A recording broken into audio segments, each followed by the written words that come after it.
மாதர்த்தா மேடார்த்தா sorry. நான் ஸ்ரீநித்யா. காலேஜ்ல internship கண்டிப்பா பண்ணணும் அப்படின்னு சொல்லிட்டாங்க. எனக்கும் எங்க போறது அதுன்னு தெரியாம நான் முடிச்சிட்டு இருந்தேன். அப்பதான் மேடார்த் ஏஜென்சி பார்த்தேன். ஃபர்ஸ்ட் டிசைன் இன்டர்னா தான் சேர்ந்தேன்.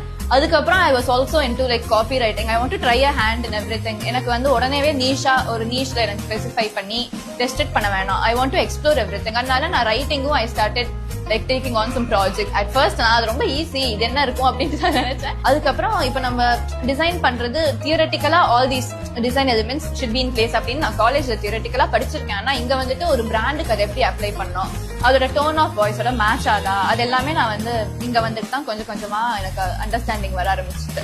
அண்ட் இன் ரைட்டிங் எனக்கு நான் எப்போதுமே என்னோட ஓன் வேர்ல்ட்ல இருந்து தான் நான் யோசிச்சு எழுதுவேன்.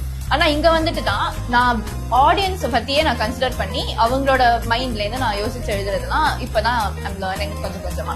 If there is like one take away from மாதர்னா I should not like restrict myself. இங்க வந்துட்டு இது வரைக்கும் நான் இது பண்ணதில்லை, ஸோ நமக்கு தெரிஞ்சதே பண்ணலாம் அப்படிங்கறத விட I should like try to take on new tasks and experiment with them. அப்பதான் எனக்கு வந்து ஓகே இது கூட அப்பதான் என்னால நெக்ஸ்ட் டைம் ஓகே இதுவும் நான் பண்ணிருக்கேன் அப்படின்னு எனக்கே ஃபீல் ஆகும். Okay bye. எனக்கு மெதுவா பேசுனா ஐயோ இன்னும் ரொம்ப நேரம். ஓகே இல்ல வேணாம்.